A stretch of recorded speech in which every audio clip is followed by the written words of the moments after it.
Misteri kasus kematian pasangan kekasih Vina dan Eki yang terjadi pada 27 Agustus 2016 silam di Cirebon, Jawa Barat semakin menyita perhatian publik. Pada 28 Agustus 2016, jasad Vina dan Eki ditemukan di Jalan Layang Kepongpongan, Kecamatan Talun, Kabupaten Cirebon dalam keadaan yang mengenaskan. Pembunuhan Vina dan Eki dinyatakan dilakukan sekelompok anggota geng motor. Pada 31 September 2016, 8 dari 11 pelaku pembunuh Vina ditangkap. Namun, 3 orang pelaku lainnya masih dicari polisi. Salah satunya adalah Peggy Setiawan alias Perong.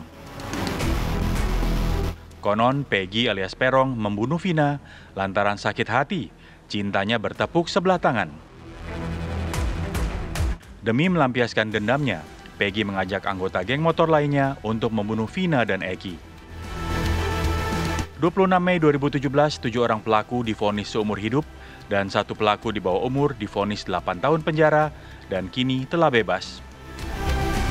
8 tahun kemudian, kasus yang telah divonis hakim ini kembali mencuat lantaran sutradara Anggi Umbara mengangkatnya ke layar lebar.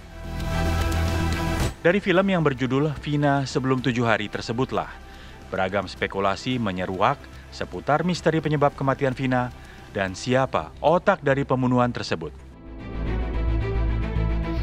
Kemudian 21 Mei 2024, Polda Jawa Barat mengumumkan telah menangkap Peggy Setiawan alias Perong. 26 Mei 2024, polisi menyatakan Peggy sebagai otak pembunuhan dan menganulir jumlah DPO dari 3 orang menjadi 1 orang saja, yaitu Peggy Setiawan. Namun, penangkapan Peggy tak membuat teka-teki pembunuhan Vina terpecahkan. Pasalnya banyak asumsi yang mengemuka dari warganet jika Peggy yang telah diamankan polisi bukanlah Peggy yang sebenarnya. Sejumlah warganet bahkan menginvestigasi sendiri kasus pembunuhan Vina, termasuk mengunggah foto Peggy yang sebenarnya dengan berbagai versi. Lantas, bagaimana skenario sebenarnya dari kasus pembunuhan Vina dan Eki?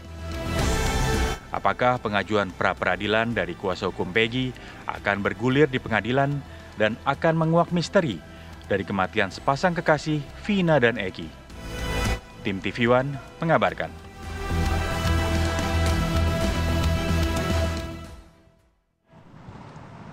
Pasca kasus kematian Vina diangkat di layar lebar, ini netizen tidak hanya berkomentar, bahkan netizen ini mengulik-ngulik siapa sebenarnya Peggy, kemudian Linda, dan juga sosok-sosok DPO lain ya.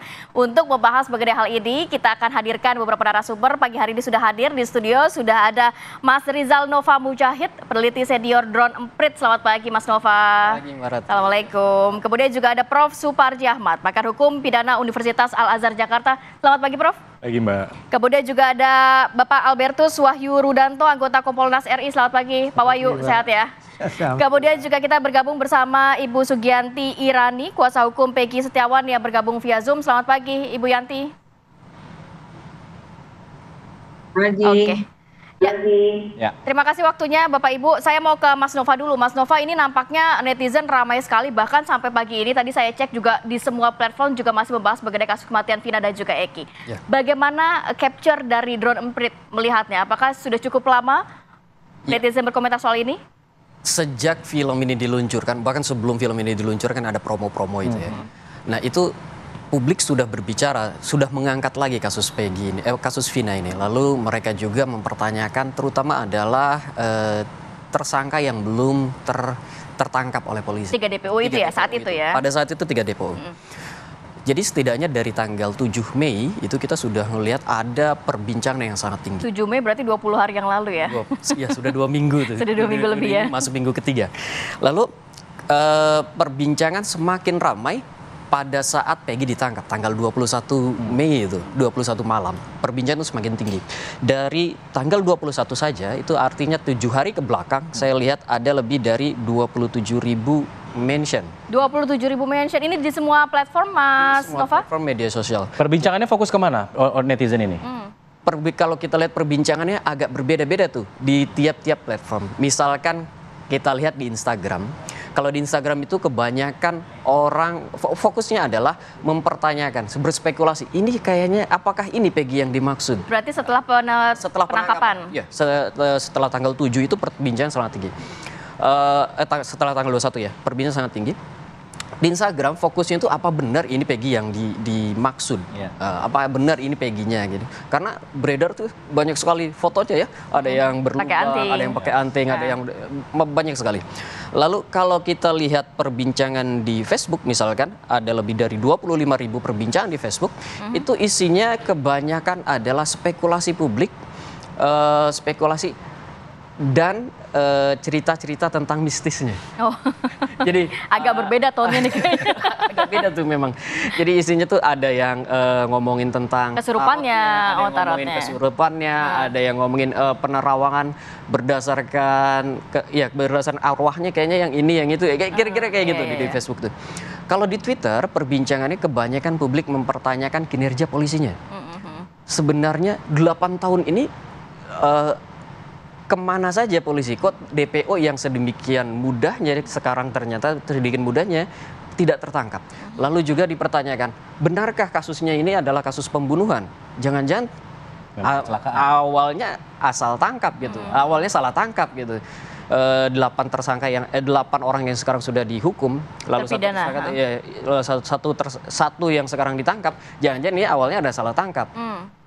Nah, sekarang karena ada desakan dari publik, jadi asal tangkapnya yang gini aja kayak gitu kira-kira. Beda lagi dengan di YouTube. Kalau di YouTube memang agak panjang durasinya ya. Jadi kebanyakan mengkompilasi, menganalisis juga. Jadi intinya ada keraguan publik di situ terhadap kasus ini. Kalau kita lihat pengungkapan kasus perbincangannya itu sentimen negatifnya dominan 46%. Dari 46% perbincangan negatif itu isinya sebagian besar adalah keraguan publik terhadap kasus Vina, apakah kasus ini sudah sesuai? Misalkan apakah Peggy-nya itu yang itu memang betul? Apakah polisi bekerja selama 8 tahun ini dan bisa akuntabilitasnya bisa kita uji? Kayak seperti itu kira-kira. Tapi kalau akunnya sendiri akun ini ya, dalam arti bukan akun bot dan lain sebagainya, memang original begitu ya, akun-akun. Kita lihat siapa saja yang berbincang di sini, ada beberapa yang kita indikasi adalah akun-akun bot, tapi persentasenya sangat kecil, kurang dari 10%. Sebagian besar memang akun publik. Apalagi kalau kita lihat di Facebook, itu sedikit sekali itu akun botnya kalau di Facebook itu. Itu kelihatan sekali. Semuanya adalah akun-akun yang aktif akun real. Contohnya dia mengunggah kegiatan sehari-hari, dia berinteraksi dengan yang lain dan sebagainya. Oke.